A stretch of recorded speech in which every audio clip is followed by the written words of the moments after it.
Listen Lanarkshire is a community radio station governed by the registered charity Getting Better Together Limited.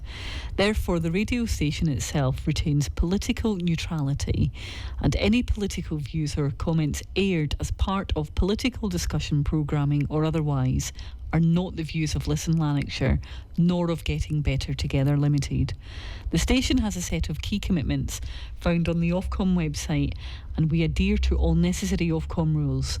For more information or inquiries, please contact us at radio@shotshealthyliving.com.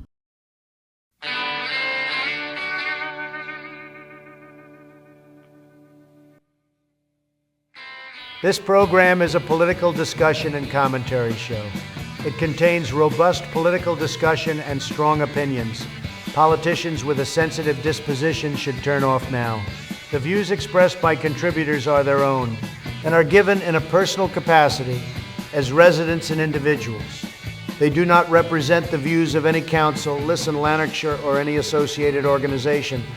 No council resources are used in the production of this program. Contributors who hold elected office are not speaking on behalf of their authority and are participating in a personal political capacity.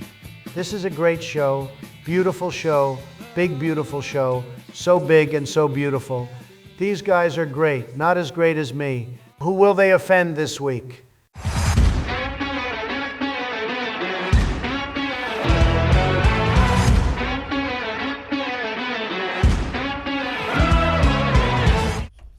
Welcome back to What's the Point, your weekly roundup of the political shenanigans that currently exist in North Lanarkshire. That means you, Mr. El Presidente Logue. So, tonight we are joined, Jerry, by a very special couple of guests in relation to the Aquatec. Before I jump onto them, but I'm going to give you a formal introduction tonight. Oh, many thanks, Greg. A man that has more rubber ducks for his bathtub than the Aquatec currently has flumes. It is none other than the man himself, the Belsey Hill bowler, Jerry Brennan, and my partner in procedural crime. How are you? I'm very well, Greg, and as always, it's an extraordinary pleasure to be here. Jerry, I kind of alluded to it there at the very, very start. Tonight we've got two very, very good activists who are currently launching the campaign to save the Aquatec in Motherwell. Now, for those good folk at home, they will quickly remember back in 2023 when our El Presidente fearless leader, the ACC review a top priority for him and his Labour administration, only to be thwarted about 3 weeks later by his own party. By his own party, because it was affecting the Hamilton by-election. So really, in effect, what we had at that time, and I actually managed to find the video the night in relation to the policy and strategy meeting, where he gave Councillor Paul Demasio a right good ribbon at the fact of how else do you think we're going to fund community hubs, Jerry? They found a way. Without any sort of further delay, thank you very much for joining us, Jerry. You want to do the introductions? I'll do the intros. So here, this is Nicola Keary.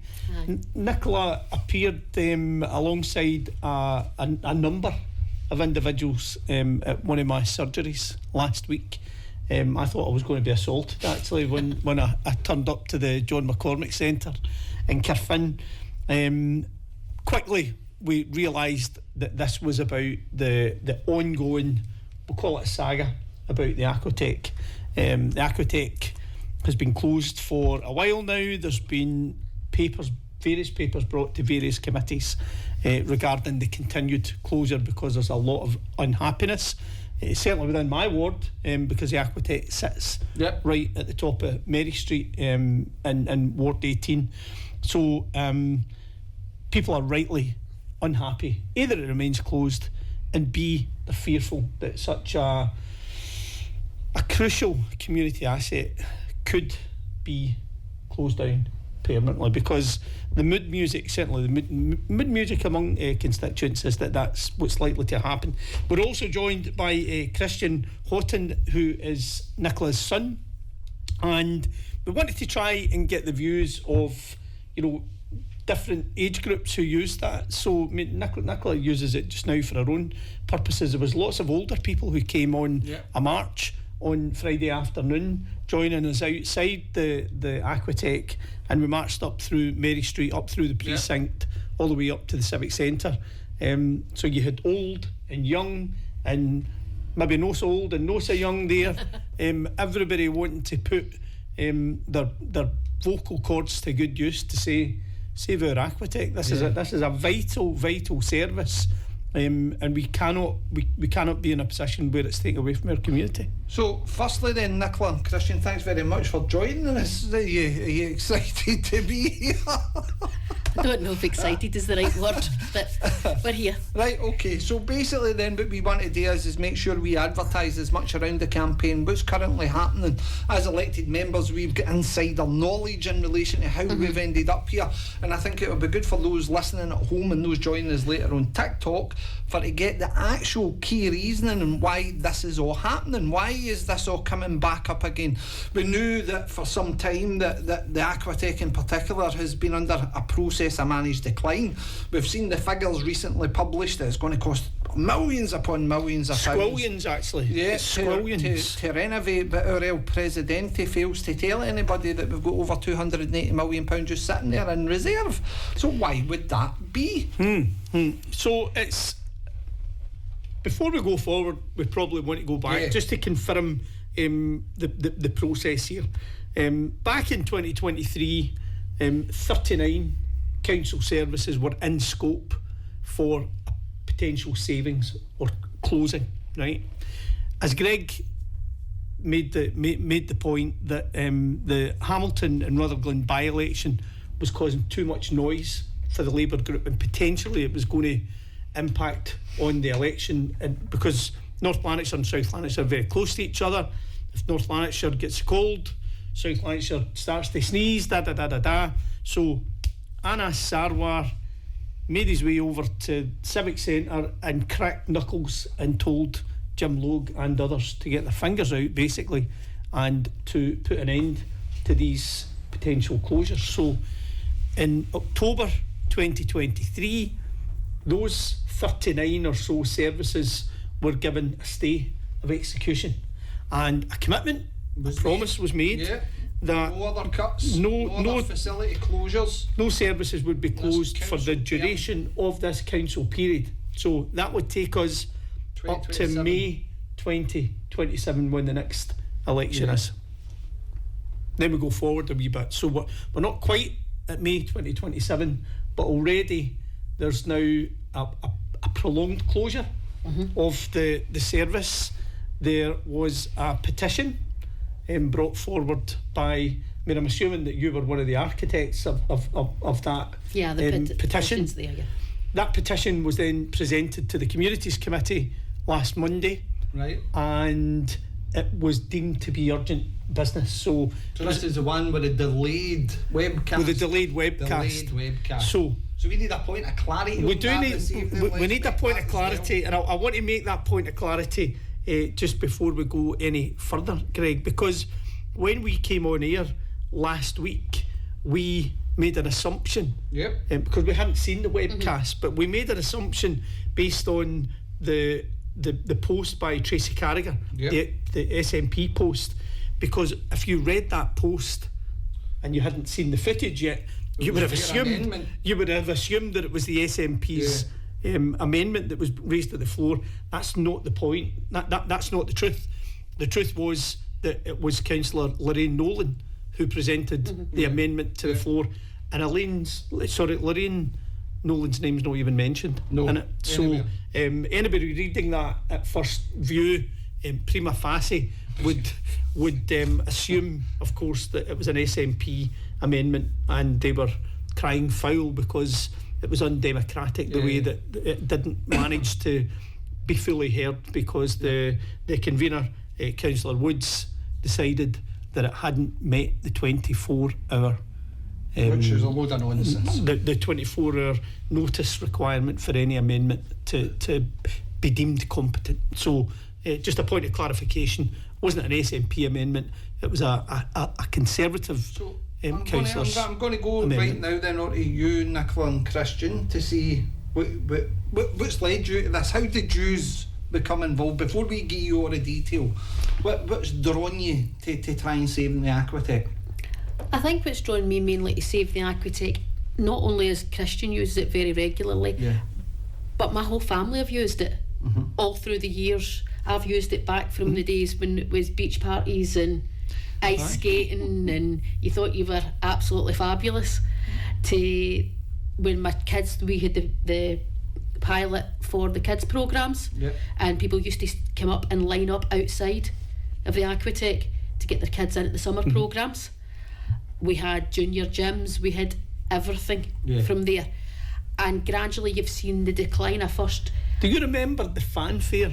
I mean, you weren't born, so you couldn't. But I remember the fanfare when that first opened. When that was just about to open. Now it wasn't a direct replacement in swimming terms. It was a direct replacement for the old baths at Motherwell, right? But the baths closed almost one day, and the Aquatec opened the other. So there was a seamless transition. The people of Motherwell didn't go without swimming facilities, and in fact they got an enhanced service because the pool was there, the ice rink was there, the various other elements of the building, and it was deemed to be, like a flagship. I think at one point they describe it as the jewel in North Lanarkshire's crown. They did. They absolutely did. At that point in time. Yeah. And to see what they've done to it now. So what have they done to it, Nicola? Explain that. I think, to be honest, what have they done to it? Nothing. Nothing. Absolutely nothing. The ceiling leaks, the lifts don't work. They basically boarded up the swimming pool side and just shut it. When did they do that? That was 2019. So the pool's been. And I do believe, obviously, as I know, I do know nothing about kind of politics or monetary things, but what I think happened is that they were given money to fix the pool, right? And it got tiled and things like that, and they opened it up, and it was only open for 3 months and then closed down again, right? And it's never reopened since. How true these things are, you've got to go on hearsay for the many things, but it has been earmarked for plans, and the rumours go about flats being built there for maybe the last few years, at least since all the Sir Matt Busby kind of closures, and I think that's where people are getting so negative feelings about what's actually going to happen now, because it's been left to decline so much, because the buckets are there, because we don't get any new equipment. Basically the heating doesn't work, the aircon doesn't work. I think people are starting to say now, well, if there has been so many plans for it for years and they're not going to do anything for us to help fix it, then it must be true. It must actually be closing, no matter if they keep saying it will open when it gets warmer. Yeah. But that story seems to be, it keeps extending. When it first shut, we got told it would be shut that day due to heating issues, and then we were told it's all right, it'll be a couple of days, it'll open next week. When the next week came, we were into it'll take a few weeks to get it sorted, and then we were into for the foreseeable future. So as a local resident, I take it you're obviously heavily involved in this campaign, and, and you're talking to loads of other local residents. From a youth perspective, Christian, how's that impacted you? Where do you see the Aquatec potentially finishing up?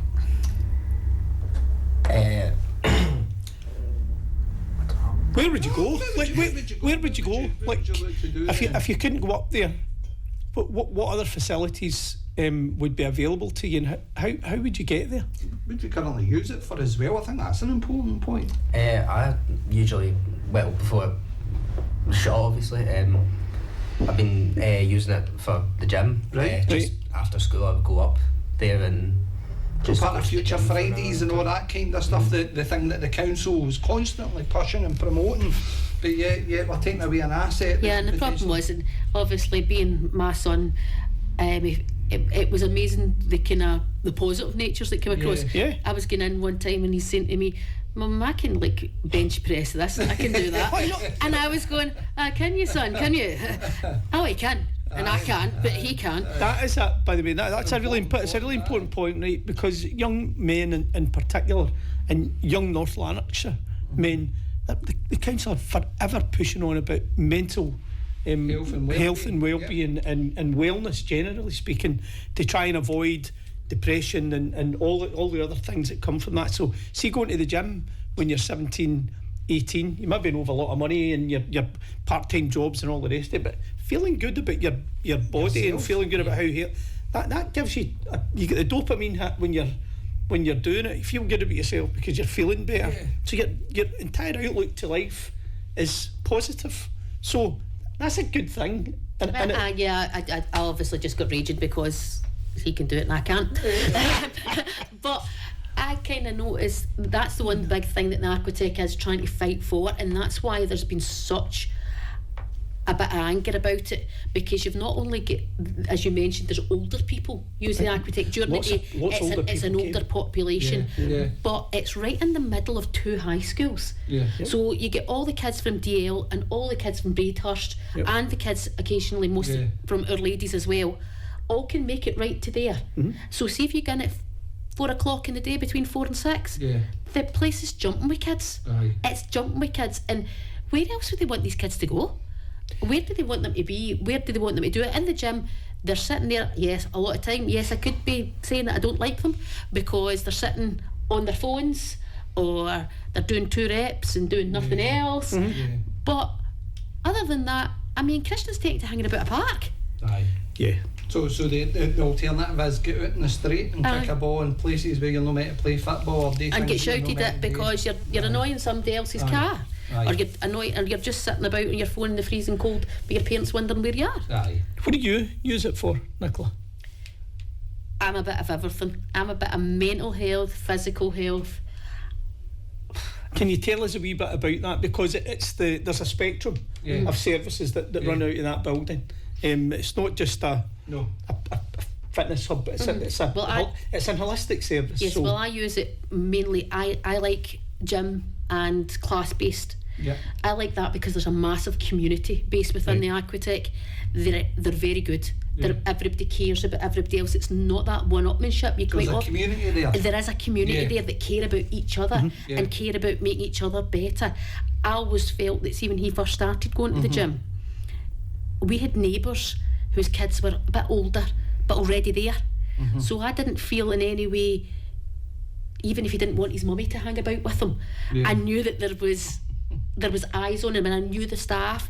I knew, even see when he was young and the swimming pool was still open, I knew when he graduated and got into the pool, I could then say to him, right, I'm going down to do a class, you're in here in the pool. The lifeguards kept an eye on them, they put them out, they were very caring, and I knew my son was safe. But obviously in the opposite end of school, that's not what I use it for. I suffered badly with my weight, always have. My mother, believe it or not, first took me to the gym years ago. I'm not saying anything, and neither's Greg. We both. I drive past the gym. That's what I managed to get 6 stone off. Wow, that's amazing. Which was really quite good for me. But as I mentioned to you the other day, a lot of people don't realise I've got quite bad epilepsy. There's not a lot of places I can actually go and be safe.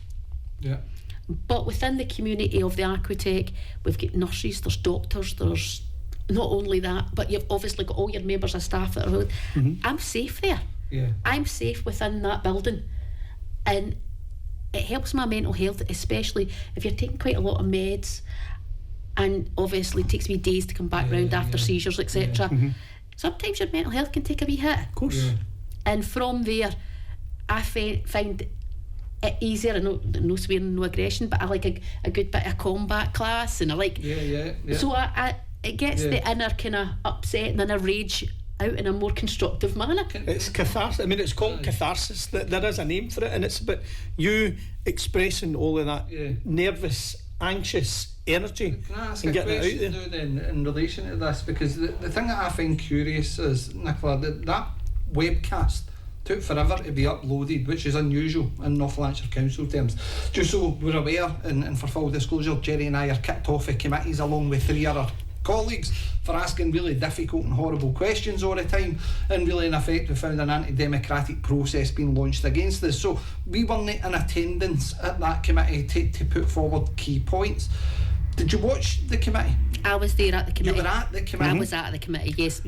Myself and several others How from the did it group. make you feel listening to it being presented that the numbers are dwindling in relation to the Aquatec, that the numbers are just so low that really there's no justification? And just for the good folk at home, it was like over 1,000 sort of registered members in there. So about 1,800 regular members. In comparison to other North Lanarkshire assets, with a membership that's actually not that bad in my opinion, and surely with a bit of investment it could be something else. But how did that make you feel that the portrayal is that's just no used? Well, I think it might have been Councillor Nolan that mentioned, she says it's comparing apples to oranges. Yeah. Because we're then comparing the footfall of a gym that all we have is an old gym now. We have no spin studios. There's no clubs can run out it anymore because of the state of the building. There's no swimming pool. There's nothing there. So how can you compare us to, for example, Sir Matt Busby, who have swim teams and clubs? You're as well using, or with Ravenscraig. You're as well using Ravenscraig, which is a regional hub, right? Yeah, so you've got SFA stuff going on for young men and women. You've got gymnastics shows going on in there. You've got indoor track going on in there. You've got outside football pitches. And you're the same at Wish has got all the same Wish has got the track going out as well. Yeah. So if you don't have those facilities to tap into to build your footfall up, why on earth would you be comparing what you don't have with what they do have? There's a budget for advertising, etc. in relation to Ravenscraig. Where's the budget for the Aquatec? But that's the point. A lot of people from actually still believe, when we didn't realise that until we did a bit of the digging around and people were like, is that still open? Yeah.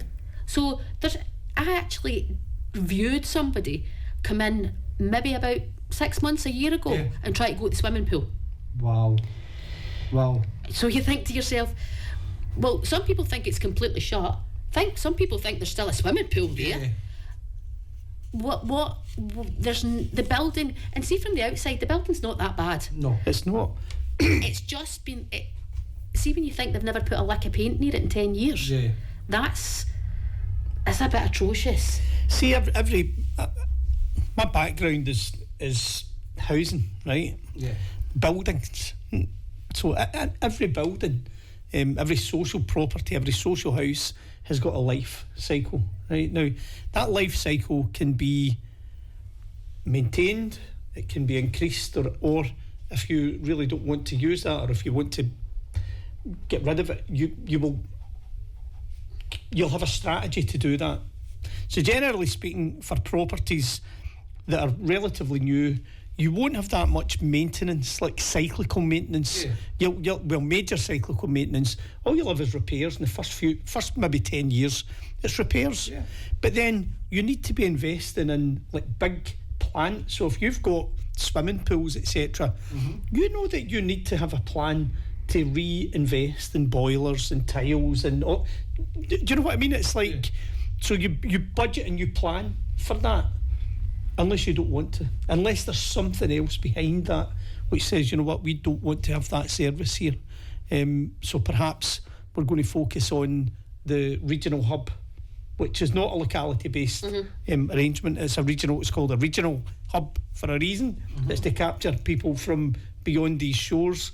You close the swimming pool, you're not that far to go up the road to Wishaw. So you've got Wishaw and Motherwell's pool, and if you've not got that far to go to Bells Hill to use the Sir Matt Busby pool.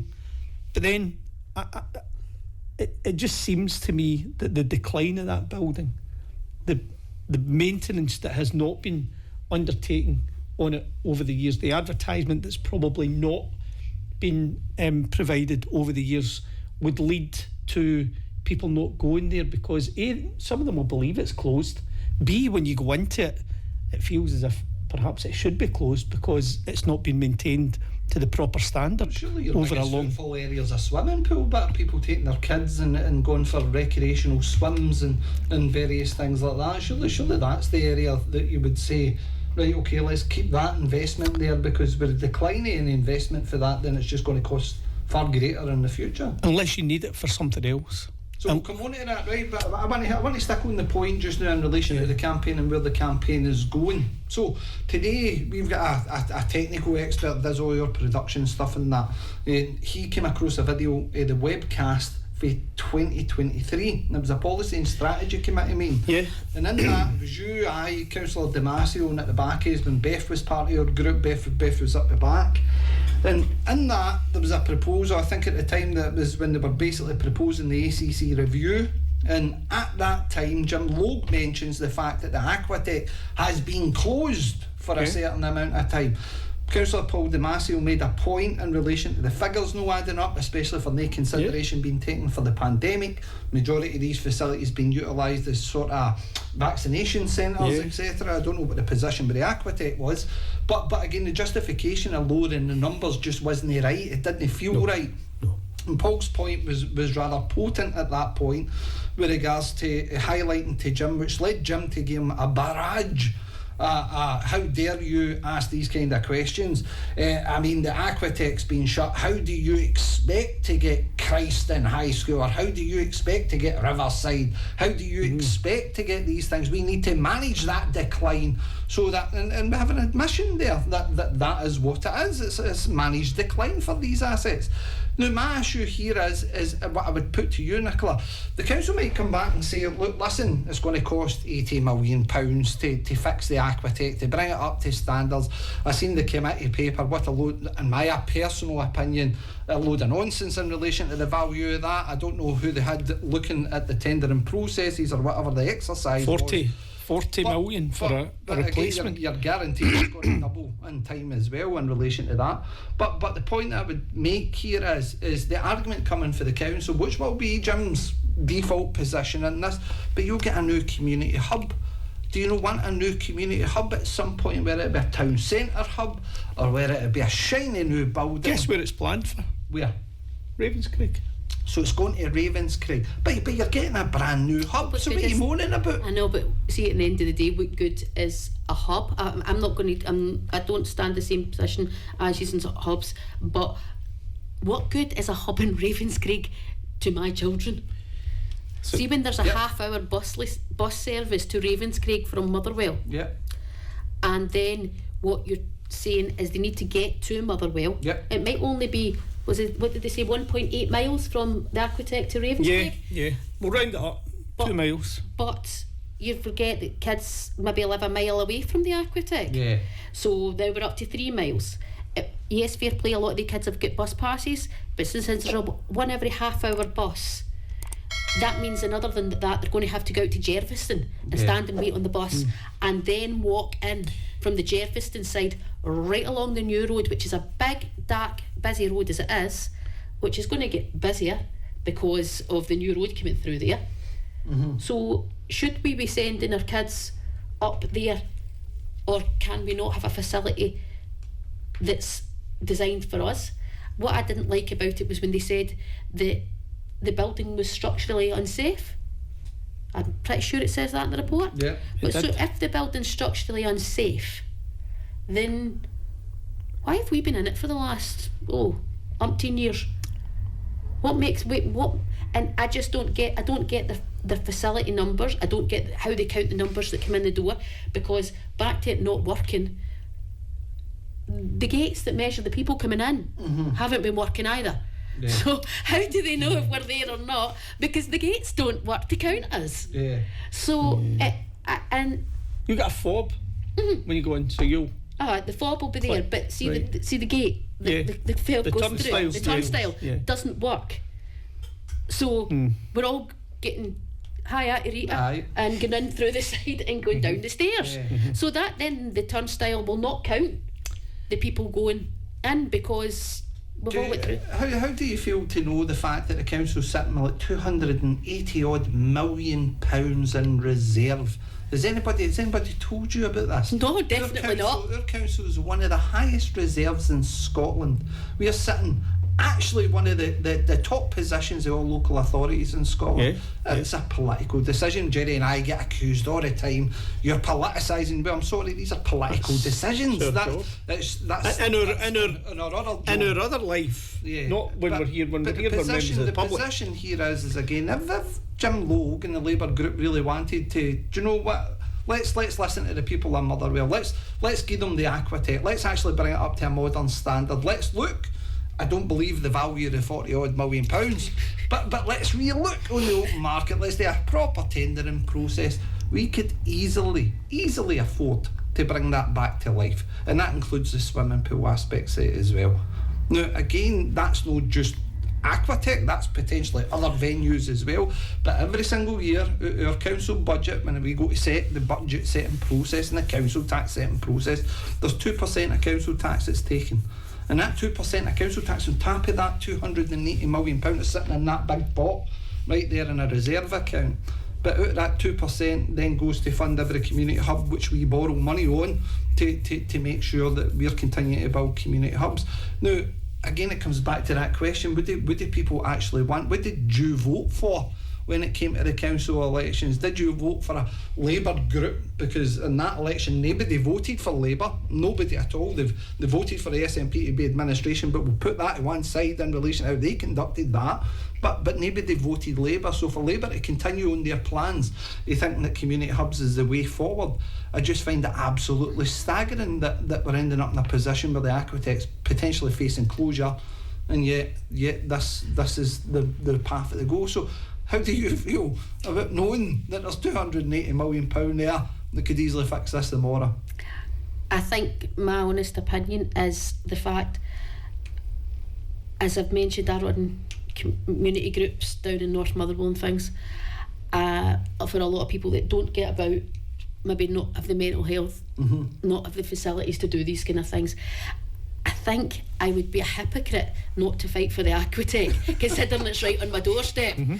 But also, see when you see the peoples in our groups that can't afford or can't go anywhere, not only from the youngest kids to Christian's age, but the older people that are using it for medical needs. Yeah. What right do they have to take away services from our community and just keep constantly saying to us, but you can go to Ravenscraig? That, I don't feel you've got a right to do that, because these are our ageing population that they wish to age healthy. Yeah.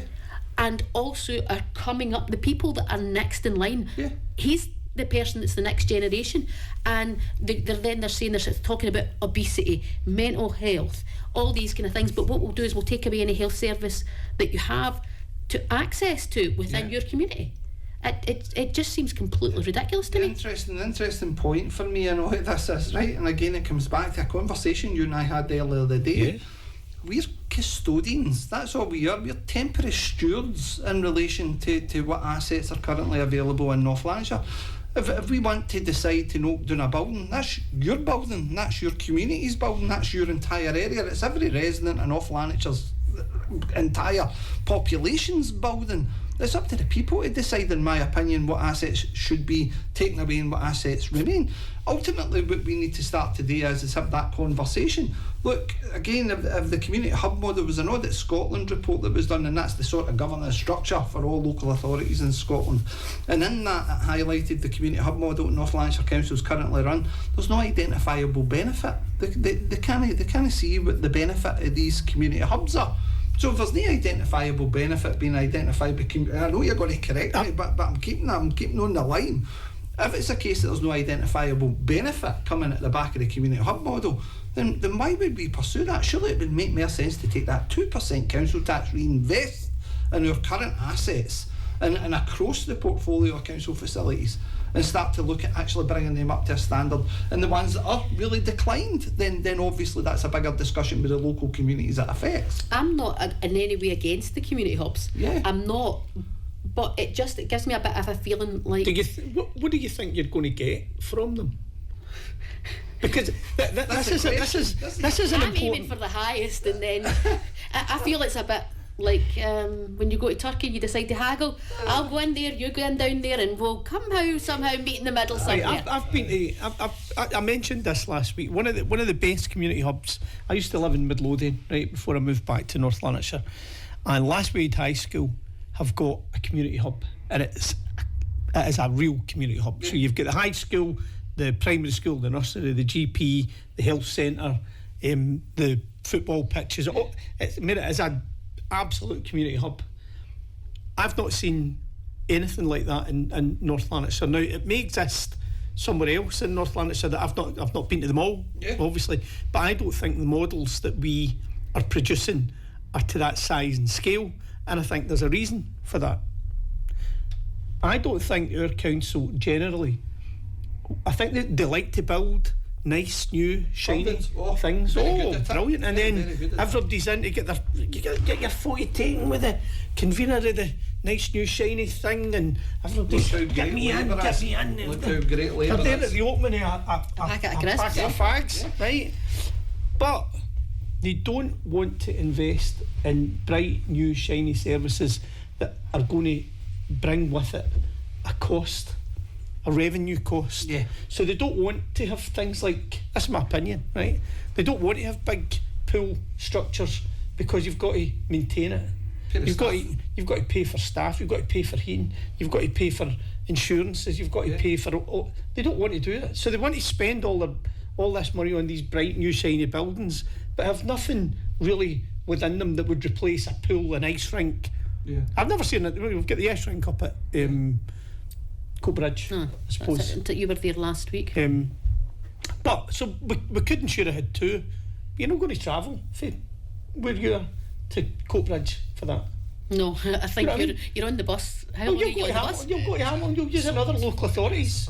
Wow. It's not exactly a short bus over the time capital. You're closer to go to Hamilton. Yes, I would go to Hamilton so before. You're going out with your own local authority area because our council don't want to have stuff that they need to continuously maintain and pay for, and that's a bad policy for people.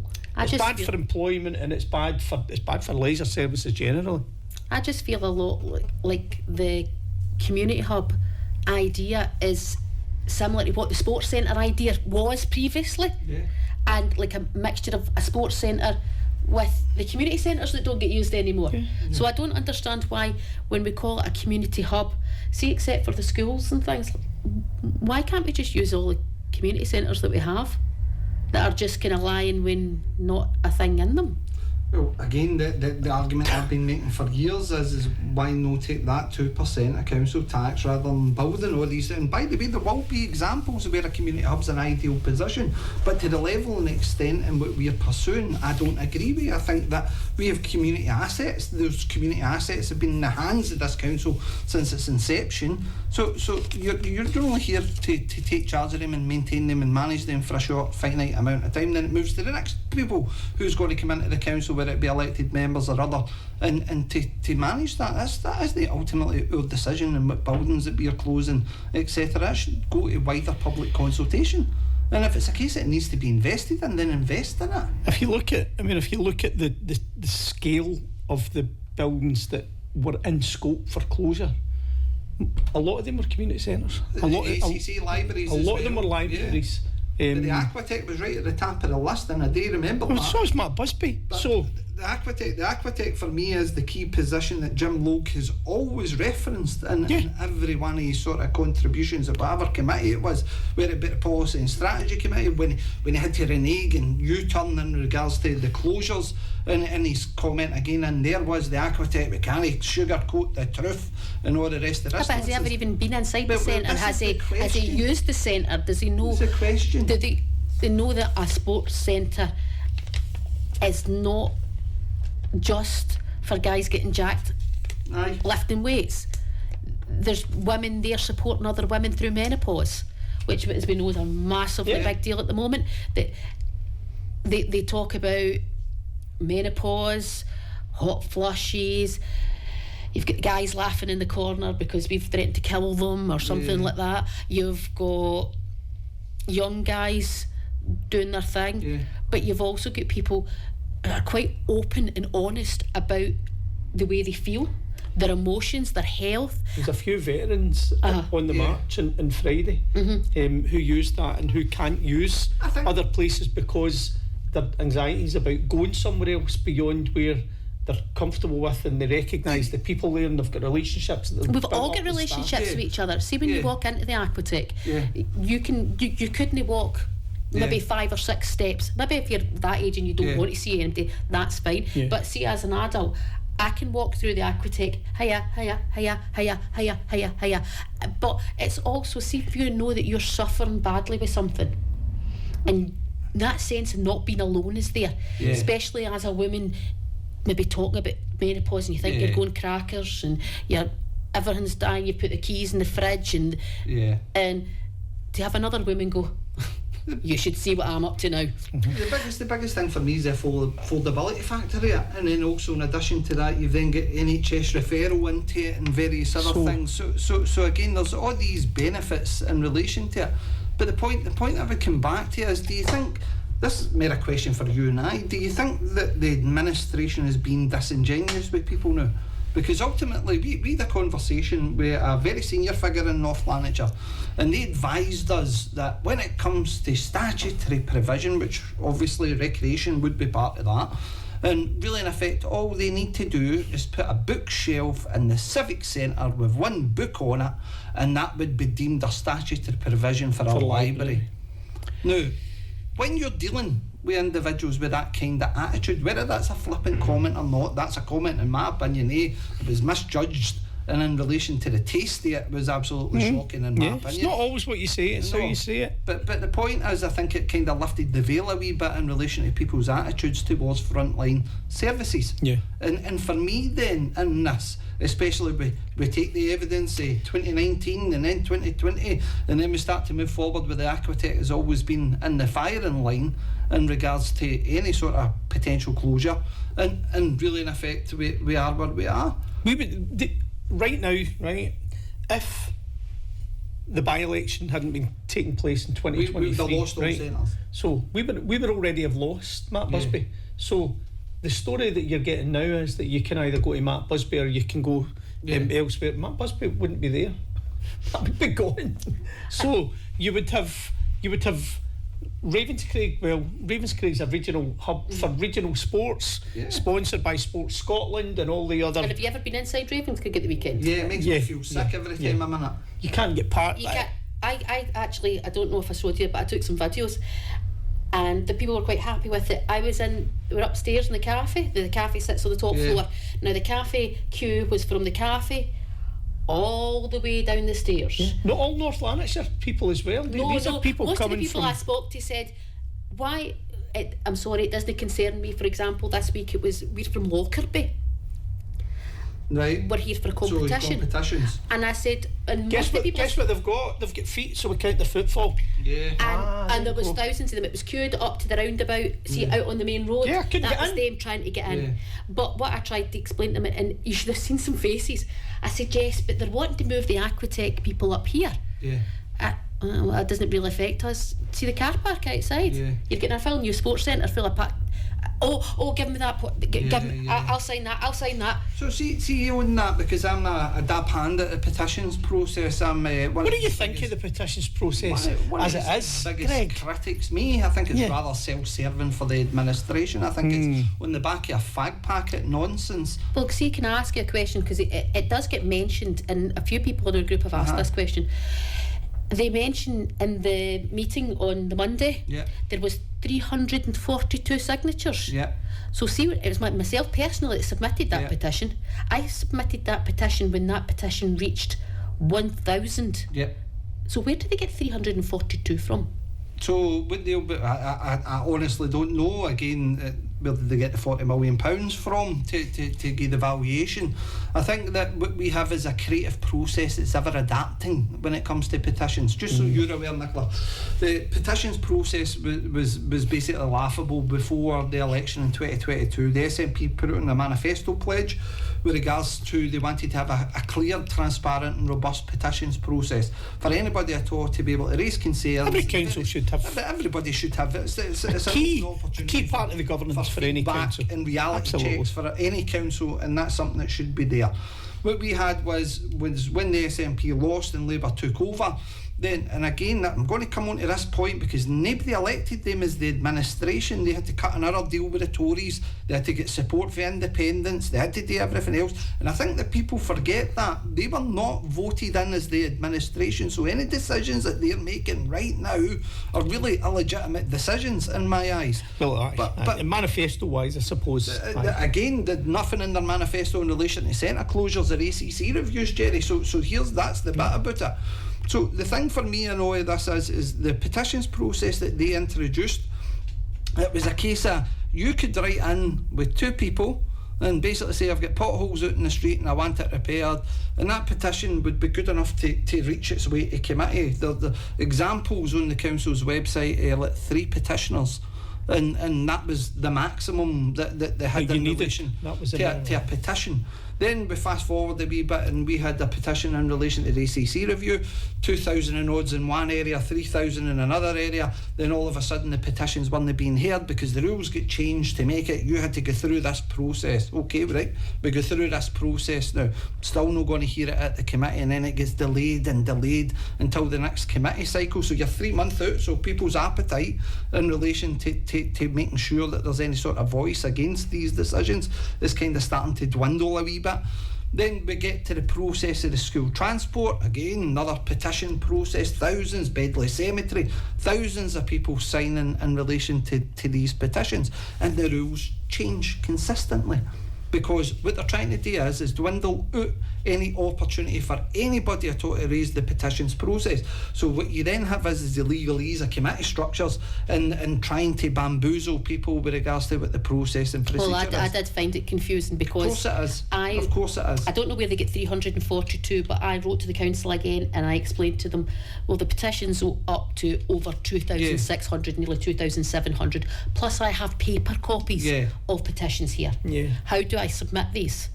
And I was informed that I can just submit them to the council. What does that mean? Submit them to the council? I could email them to a person. To a person? Did they give a dedicated officer? Yes, they did. Right. And do you believe you were purposely misrepresented by council officers in that report? Yes, I do believe there's. And have you complained about that? No, we didn't actually, which is quite strange. But people, obviously, I'm no way fabulous on the ways of the council. No, I don't think anybody is, to be honest. No. But we've had people sit and pick these apart and go, well, that doesn't make sense, and that doesn't make sense, and what about this, and what about that, and where they're getting 40 million from. I could probably knock the building down and build it by hand for 40 million myself. But when you see the information, if they're saying the footfall is only 20,000 people a year, and we've only got 1,000 and odd members, that means each member only uses that centre a maximum of 20 times a year. I'd find that hard to believe. So what they're saying is people are out there buying a membership and just no bothering to use it, and only using it 20 times in a year. Well, even at that, they're still gathering the revenue for it. So at the end of the day, it's like anything in it. As long as they're making the money, then what's the complaint in my opinion? If you build a state of the art, all bells and whistles service with a swimming pool and an ice rink and breakout rooms, people are going to use it. Well, they're going to use it if you're going to reinvest in it. Yeah, that's just people vote with their feet. If you're going to make a place desirable to attend, to visit, high quality, clean toilets, good breakout spaces, wee cafeterias, you get a couple of swimming baths as well. When you think about it, it was only a number of months ago we heard the swimming baths as well. We heard the swimming baths was facing potential closure until the public pressure kind of rallied up, because that's where the council leaders' ward area is in Airdrie, and they quickly U-turned it and fund the money to save Airdrie. Matt Busby doesn't even have a cafe in it. It doesn't even. I mean, it's a big swimming arena, big host place, and people coming from all over the country to swim in that pool when the galas are taking place, and you can't move in there on a Saturday and a Sunday. They can't even get a cup of coffee in there. So I'm vigilant of time. We've got loads still to cover, but one of the key things I do want to cover is the idea of Ravens, Craig. I want to make sure we cover all of this. Last week we highlighted in the podcast that the idea of a vision and what is the vision in relation to what was presented. I think it was actually at that committee, and the vision paper for Ravens, Craig, and then what we quickly recognised was within the shiny glossy image and how Ravens, Craig, is going to look if you go up to where the Aquatec is. It's zoned for residential buildings. Now, again, granted that that's not a definitive decision yet, but normally when these things are presented, there is normally a bit of truth to it, because that's ultimately where the plans end up going. How did you feel when you found that? Did you find that out? Were you aware of that? We knew for a lot. As I said to you previously, the gossip has always gone about it becoming houses and flats. Yeah. It has always done that, but we honestly believed, and maybe this was being naive of me, I honestly believed that before they took the Aquatec away, that we would have been given somewhere else to go. That we'd have basically been rehomed to a different location, and then they would have sold it out for flats. I still don't understand, and maybe this is me just being silly, I don't understand why they can value taking away services but not give us somewhere else to go. The council has more empty buildings in Motherwell than you can shake a stick at. So why can't we move into one of them? If the building is beyond economical repair, which is what they're saying, then why can't we go ahead and if they can build a private gym above Asda, and they can build a private gym next to Wetherspoons and then convert that private gym into a boxing gym, then why can't the council do it in their own buildings? Do you know what surprised me with last week's committee, if I'm being honest? Normally we go and present a petition that ends up, but basically it becomes an argument in relation to the convener, because the conveners are the ones that hold the power.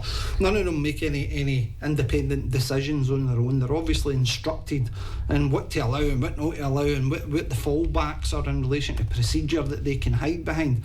But what really struck me was last week when Lorraine Nolan presented that amendment, and I do think Lorraine was coming at it for a position, to be honest, representation for individuals. Definitely. But it was no argument. There was the convener decides that, you know what, you've not done the 24-hour rule despite putting that paper out on a Friday, and why that was even a thing as well in relation to your petition. Because normally there has to be a lead-in time in regards to that, then for the officer paper to be presented to members, for the members to then have the sort of the look at what it is it's been proposed. We were originally told that it would go ahead at a certain time and it would go to the committee at a certain time, and then we were told that was cancelled and it wouldn't go ahead, it would be at the next committee. Right. And then from there I got a message on the Friday to say it was going ahead on the Monday. Are you happy with that? No. With anything? So my advice would be get your petition continued. Keep your petition it's running. Still going. Keep your petition going, because ultimately, as I said, there has to be a due process in there. I can send you over a copy of what the actual petitions process is as well. But we've been told that the petition matter because it's been seen by the committee already and been classified as justified. They said if we want to have a committee, a different petition made after the decision is made, that will be looked at, but it doesn't matter whether we've got... So your petition is dead? It doesn't matter how many people sign it. Once they thought it was valid at their 342, which I classified. What was your total signatories? But now we're at about 2,700. 2,700. Plus paper copies. Change the name. change the name of it and have it resent in. Now, what has to happen is I'll give you a copy of what the process is for that and make sure that the council's following that to the letter. Having an excuse coming for a convener that you've got to have 24 hours notice for any amendments to come in, given the fact that that was issued on the Friday and then the committee was on the Monday, and given absolutely no time in regards to for members to have any sort of legitimate position to be taken then, even if it was a case for closure. The point being to that is 24 hours over the weekend, that it shouldn't have counted. No, that's that's the bit. That's why when we went to protest that day, I mean, there was only 20 or 30 of us there that morning, but I still believe 20 or 30 of us on a Monday morning at 10 o'clock, when you've only been told on the Friday afternoon, is actually quite a lot. Because you're asking people that, obviously you're only showing a certain demographic, because a lot of the people that use it will be at work. They'll be... What's your Labour councillors saying to this? I have never heard from them. You've never heard from them? Oh no, that's a lie. I heard today saying that they won't be attending your meeting at the Roman Road tomorrow. So they'll not be attending any of your meetings? No. So it's basically... Is it tomorrow or Thursday? Thursday, sorry, my mistake, Thursday. But they'll not be attending. So they're elected to represent you and your community and the people that live there, and they're making the decision that they'll not be in attendance. Well, as far as I can see at the moment, there has not been one councillor that has said that they will turn up, and we changed the date of that. But Lorraine Nolan, surely Lorraine Nolan, if they're submitting an amendment, would be there. I think she's on holiday. I know of one councillor who's definitely going to be there on Thursday night.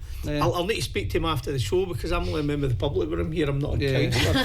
So I'll speak to Councillor Brennan after the show, but Councillor Brennan will absolutely but be SNP colleagues, because obviously again they're always very, very quick to try and jump on a campaign. They're always kind with words. And well, I can say honestly, the MSP has absolutely no business in this. But at least that's only the area that we feel as if we've got. Scottish Parliament can't interject. I know, but at least they're showing interest in us. If that makes sense. They might not have a vote, they might not have a voice, but it's actually nice sometimes to be heard. Of course. And the fact that they're willing to be heard and say, like yourself, maybe you should try this, or maybe you should try that, or point us in a direction, is always positive. When you think to yourself, the rest of us feel as if we're just beating our heads against the wall. Because if you can imagine, I've wrote to all my councillors, other members of the group have all wrote to theirs. So we're talking about people that cover from Motherwell, Carfin, Newt Hill, Wishaw. Have you written to them all? Yes. Have you written to every councillor? Oh, not in the UK, no. No, every councillor in North Lanarkshire. Yes, I think we have. But and you can use received that. Have you not? No. So you can use write to them, Nicola, that website. No, there's also other means to get into every councillor's email address. But somebody was explaining to me, because I didn't do it, I'd done it the old-fashioned way, and I just took down all their emails and just emailed them. But somebody said to me what was happening, and write to me as soon as you put your postcode in, it was only allowing you to write to the councillor that are for your ward. There's an email address for every elected member. Just one email address. Boom, out where it goes. I'm sure somebody out there can pass that information over to you as an eagle-eyed or a keen-eared listener this evening. I'm sure that information can make it because it does feel quite it feels as if we're getting avoided, shall we say. That's the only way I can put it, is I feel as if we're getting we changed the date of the meeting because everybody said they were going on holiday, so we changed it to now that's 2 weeks later. And nobody's available to come. This could easily be Coatbridge, the Mora with the time capsule. It could easily be the Tryst and Cumbernauld. It could easily be here, there, and everywhere. I'm not scaremongering here when I say this, but people across North Lanarkshire need to be start writing it up. They need to be looking at the visions for their towns. So if you live in Bellshill, there's a vision. It's published. There's one for Motherwell, there's one for Shotts, there's one for Airdrie, there's one for Coatbridge. Did I say Airdrie? One for Airdrie as well, right? So basically what happened a few years ago was the council officers came to a venue within your area and they produced the document, the vision. So this is the vision here for Motherwell. You won't necessarily be able to see it, right? So if you go online to the council's website, Nicola, you'll be able to get this booklet, right?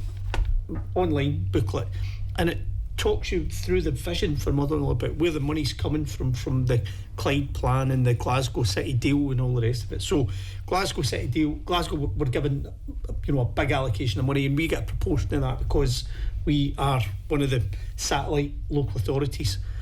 But somebody spent a lot of time drawing up the vision for Motherwell, as they did for Bellshill and other places.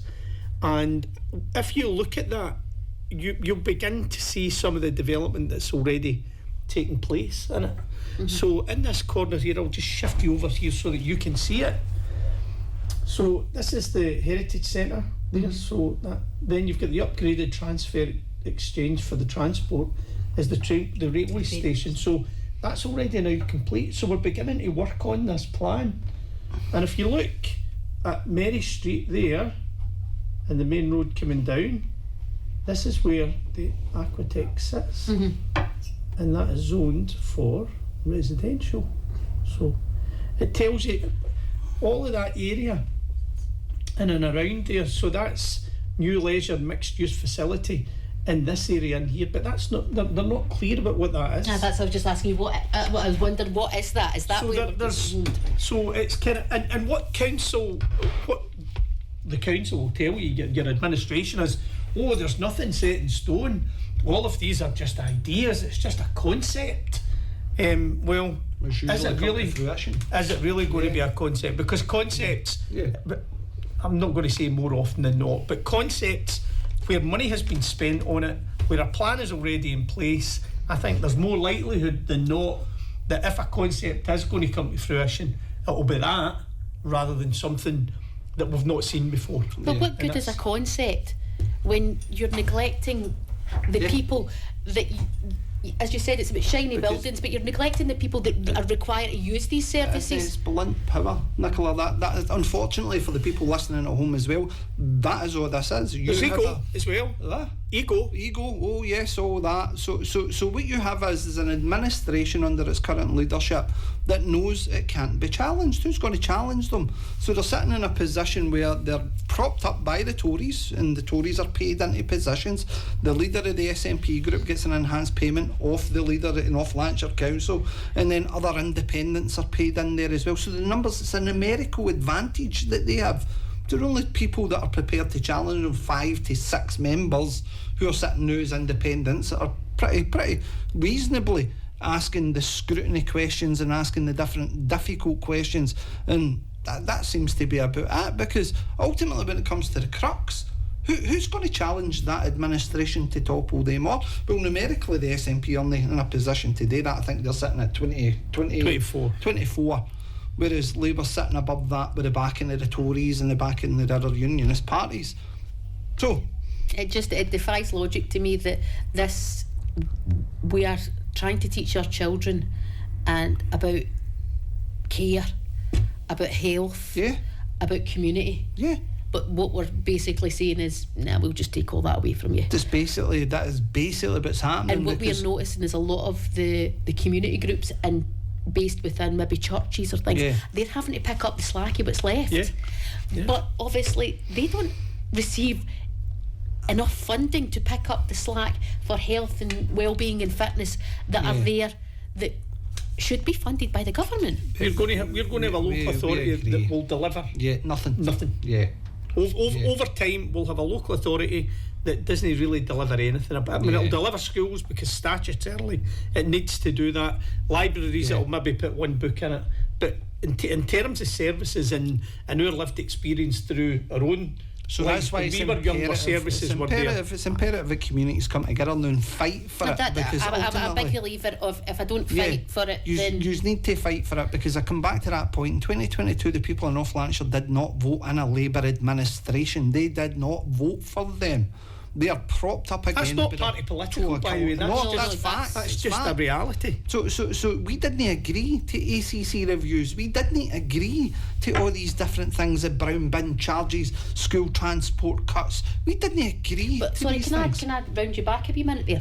See, when we were talking about school transport, and we were discussing this as well. I don't know if you've ever been in a bus, but now that the school transport's gone, it's quite an experience, shall we say. But am I right in then thinking that what they're saying is we've cut the school buses so you've got a bus pass so you can go on public transport. So what we'll do is we'll cut the Aquatec Sports Centre, and you can go on public transport to the next centre, which you've already just put the kids on that don't have a school bus. So how does that work? This is how bizarre this is, and how this council is led by the Labour Administrator. And again, I need to keep saying it because people really need to understand. A couple of years ago, when it was the ACC review, shortly thereafter, it was the Strictly Pension Fund monies that came in. If you remember, it was something like 3.5 million. Yeah, we received 3.2 million. 3.2 million pounds. We could have easily reinstated school transport at that point, but we didn't. We moved that money into community hubs. We wanted to build new buildings. So that money get transferred over every aspect of what we do, and I'm going to come right back to you again. There's 280 million pounds sitting in, over 280 million sitting in reserve. This is a political choice. This is what this is. That building could be fixed tomorrow if there was the appetite to do so. The important bit is what the El Presidente thinks it currently exists at the moment. As long as he takes care of Airdrie and other sort of pockets within these sort of areas, and that's my own personal opinion, because the conveners of committees and various other things, I think you can see the level of investment that takes place there. But the point being for me here is again, when it comes to areas that are obviously desperate need of investment, and when that comes to assets like the Aquatec or like other places, we could remedy that. That could quite easily be remedied. But we're not making these decisions. That's the point. And I think it's terrible based on when you think that the areas that surround Motherwell Aquatec are very high up in the SIM index. Yeah, they are. You've got North Motherwell, Forgewood, Jerviston. These are areas that are needed. It's needed for children, it's needed for adults, it's needed for the population. The point being Newthill, next to nothing. Carfin, next to nothing. The point, New Stevenson, next to nothing. Jerviston, next to nothing. Muir Street, you've got Daisy Park. And Daisy Park, by the way, Daisy Park Centre's in that area. I don't think they know yet, because that's the deaf hub. That's used as the deaf hub now. Because that was part of the ACC review the last time. So where the deaf club are located now, they would have been gone. It's quite a fair criticism, but for us as well in this, because normally what we get is look, I'm not interested in the politics. Why can you not all just work together to get that outcome? And a fair, legitimate point for those who are not aware of the numerical balance that exists within the council, because they have the control. They don't need to work with us. They're not interested in working with us. They're interested in putting forward their plans and progressing their plans. And regardless of what anybody says, the school transport is a perfect example of that. Parents did not want to hear any politicisation in relation to the issue. They wanted it fixed. They wanted their buses. Is that not realistically what we are electing people to be? You would think so. We are electing you to speak as a voice for us. Do you know what? But they don't. Doesn't seem to happen. It seems to be. I was going to say something, but I'll remember. Nicola, do you know? I'll tell you what the outcome then was for the parents who were up in arms about their kids losing their school transport, and this is what was sold to them as success. They got acceptable walking routes to go to school. That was a working group creation. Working group. So councillors and officers, and they'll sit down and decide on what's acceptable and safe walking routes. So that's it. Maybe it's because I'm not into politics in any way, shape or form, but there should be more outrage in our communities. I don't understand, but then I don't understand the apathy as well for people sitting now. I think people have come to the stage, and maybe that's why I'm dragging him along with me, because people have got to the stage of saying, I don't think if it's nothing to do with me, it's nothing to do with me. If it's not in my backyard, it's not my problem. And I really don't agree with that's the way the world should work.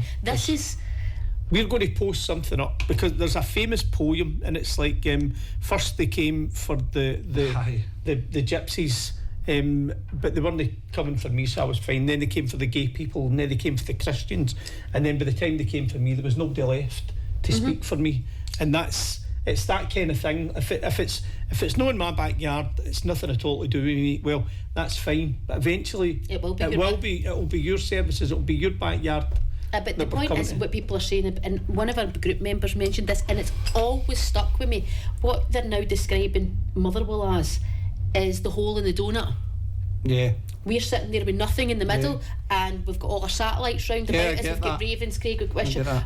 But as a centre, Motherwell has nothing. We have charity shops and pawn shops. Well, don't get me started on Ravenscraig. I've got my own opinions in relation to that. But what I would say is, Nicola, before we finish up, thank you firstly, and you, Christian, for joining us this evening. How do people get in touch with you? How do they sign the petition? I've seen there's a Save Aquatec, Motherwell Aquatec on Facebook and things like that. Yes, and there's the petition it's actually, because of that, we've called it Save and Maintain Motherwell Aquatec. Brilliant. Because we're not wanting it just saved. We want investment put into the centre.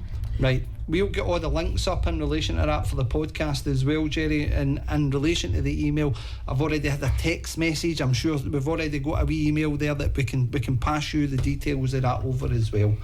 Anything else before we kind of finish up? I think we've covered everything. We've spoken about the petition, got an overview of the petition process, spoke about managed decline, we've spoken about the reserves, we've spoken about Jim Logue's promises. We're right to your councillor, make sure that you contact your elected member.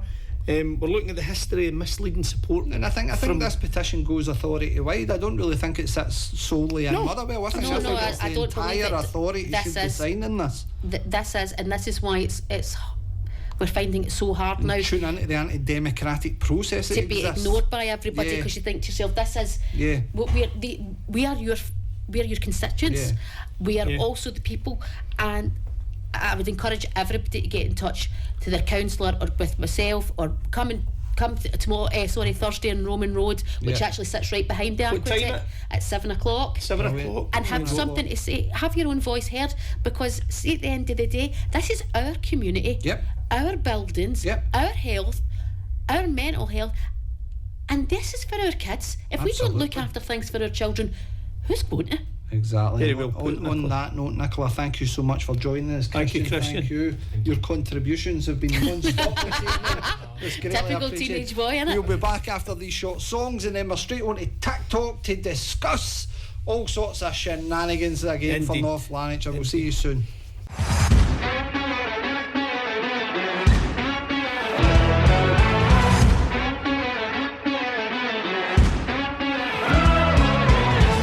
And welcome back to What's the Point, your number one satirical podcast in North Lanarkshire and radio show, cutting through the spin and the noise and poking fun at those political groupings that currently exist, Jerry.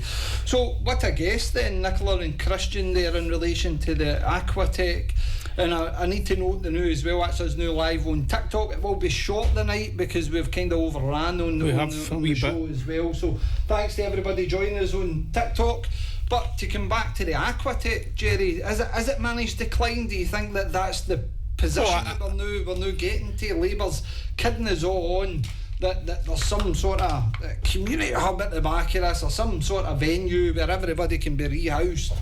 And where are we at? I personally, I think that the council are not being as upfront with the people who live in that area about what's coming down the line. I think it's difficult to look at the way that building. It's not that old a building, and I know that we look at buildings now with a life cycle way less than people would normally expect it to be. So you spend millions and millions of pounds on a building and say it's only going to last 30 years.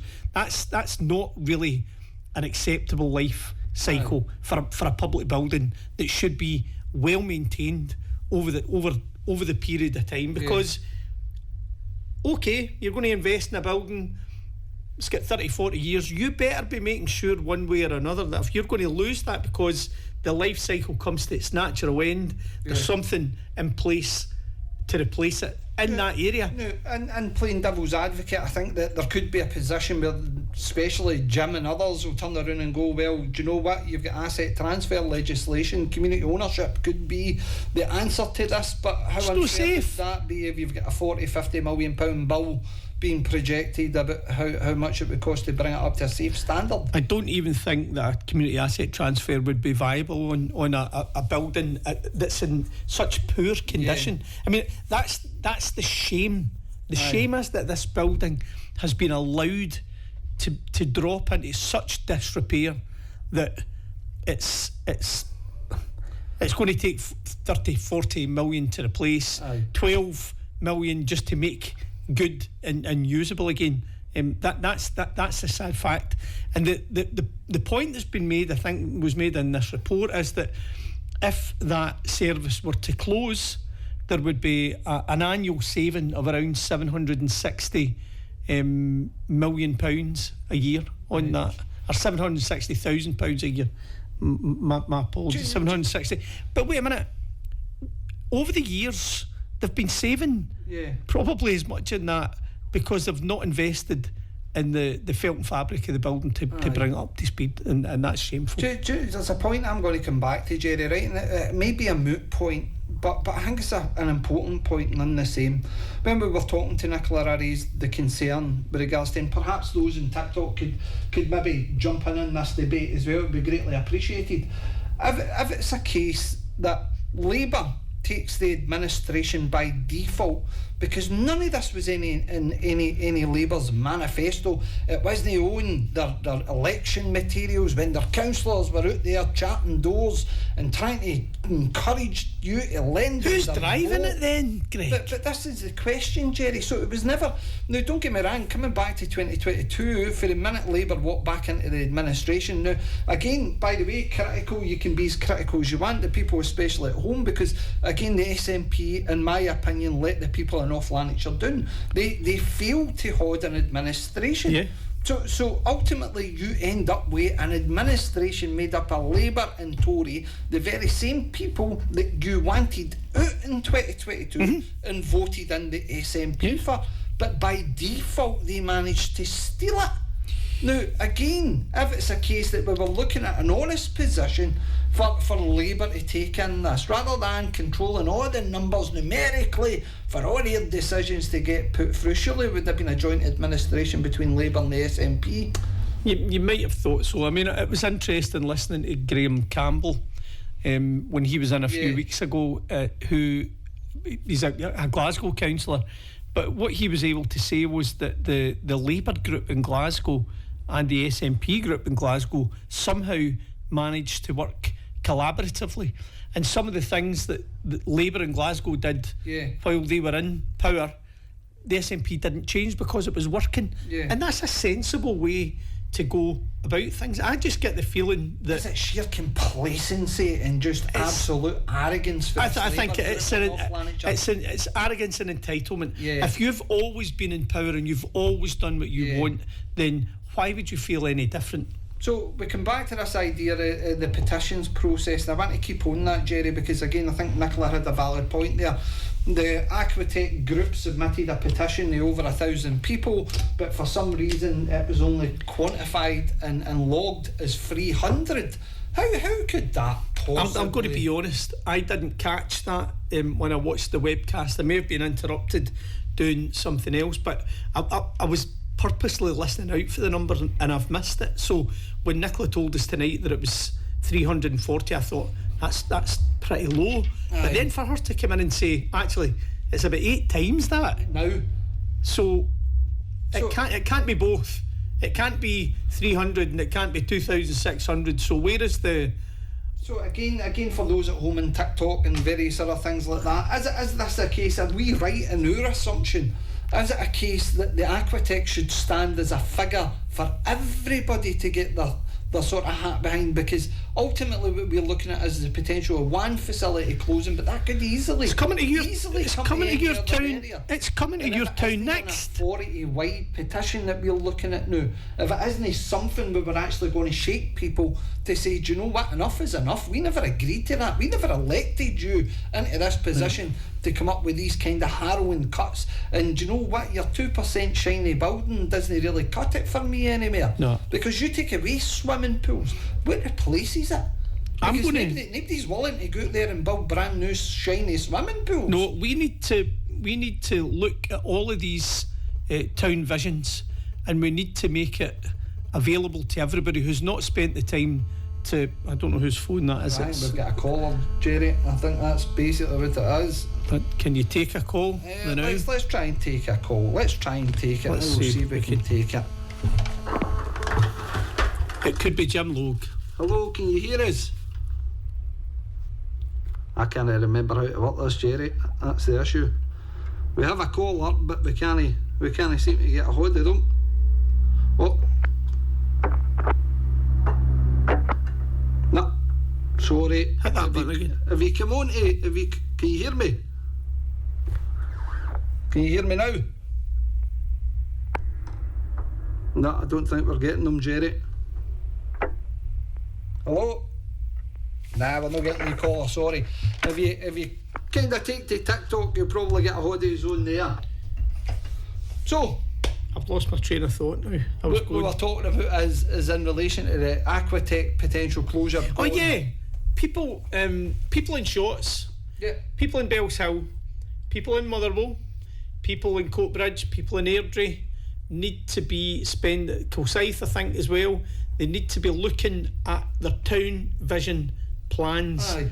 Because what is in those plans may well be the shape and the future of your town centre in the years to come. Yeah. And if you, like Motherwell, have an Aquatec or a similar type service that is really valued by your community, and in the town vision it's zoned to be turned into something completely different, then you might want to be asking questions of your elected members, and in particular your Labour elected members, because let's remember, folks, Labour run North Lanarkshire at the moment, propped up by the Conservative Party and other independents, but for the life of North Lanarkshire since its conception in 1996 and for decades before that, it's been Labour. It's the Labour Party who run your council. There's an interesting comment there in relation to TikTok for Chris Dot asking what happens if we get a petition to a vote of no confidence in the Labour leadership.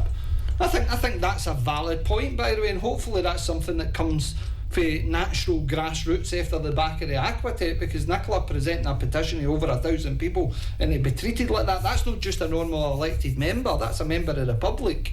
And so we're used to that disdain in the chamber, and changing a goalpost and changing the rules to make sure that the administration's priorities are met. Yeah, I mean, I watch a lot of the, as I said last week, in my private life, I watch a lot of the webcasts, and I watch a lot of the other local authorities as they go about their politicking, and I can honestly say North Lanarkshire is far and away the least democratic local authority that I have ever seen on any public webcast. So Lanarkshire window cleaning is fairness you want. One side gets what they want and the other can't complain. I totally agree with that. That seems to be what's existence in North Lanarkshire. Yeah. Because ultimately what we have is, as Jerry's highlighted, is a Labour administration is not prepared to work with anybody. The biggest challenge that I think this authority faces is... The work with Anna Sarwar. Easily work with anybody at on the hierarchy of the Labour Party, but the issue again comes back to paid positions. For me, how can you have an effective opposition? Let's just hypothetically say, and heaven forbid, but say there's a joint position, and they've already done it in the past between the SNP group and the Tories. They didn't like when it was the potential, I can't remember what it was it brown bin charges or was it something else? And basically what had happened was within a committee, the two of them aligned and managed to do that. It's the first time they ever aligned. So really, in effect, in the 10 years that I've been an elected, or 9 years coming up for 10 years that I've been a councillor in North Lanarkshire, it was the first time that I'd ever seen any sort of joint position. Where is the opposition groupings coming together in regards to that? But again, payment's a critical part. Yeah. I think that as an independent councillor, I would have expected the opposition to be courting independent councillors to see where you sit in particular issues, so that if something's coming to committee, if I was on a committee, then your vote might help change a policy direction. I just can't believe they're still getting away with it. It's money for all the road for these people, and the biggest, the saddest indictment for me here is the amount of people in North Lanarkshire that need support, that need access to service, that need all these different things, and yet year on year we're cutting it back. We're about to enter into a budget setting process. I've not seen any in relation to the budget, so I'm basically guessing at the moment. But you're guaranteed that there's going to be an extra reliance on council tax year on year going up, to make sure, and we already know it's going up 10% this time, and then potentially another 10% the next time. But again, you know for a fact that that's their driver. Their driver's to continue to raise council tax. Is it worth it? Are you getting the provision out the council tax that you expect? I mean, coming back to bin cycles, coming back to brown bin charges, school transport. This authority used to be an absolute gem and authority. And then you look at the services dwindling. Yes, Scottish Government funding has a major impact, but really the majority of these are political choices, considering the fact that we're sitting with £280 million in reserve. The answer's no. Boom. The answer is no. We're not getting what we deserve. Well, anyway, on the basis, what would you say to a certain degree, the El Presidente's charlatan positioning in regards to these centre closures, I think that's a good note to end an episode on the night. The fearless leader will continue from the North Korean capital of Motherwell. The People's Republic of North Lanarkshire. The Presidentium belongs to Kim Jong. As I said again, the biggest encouragement that I would give anybody, if you're a local activist, stand for your council election, by God, to make sure that your area and your community is being represented. Because I'll tell you right now, in my humble opinion, not as an elected member, but somebody who's sat in these chambers and these meetings, the lack of representation in party whip now is absolutely disgusting, and people need to be fully aware of that. Anyway, on that note, thank you.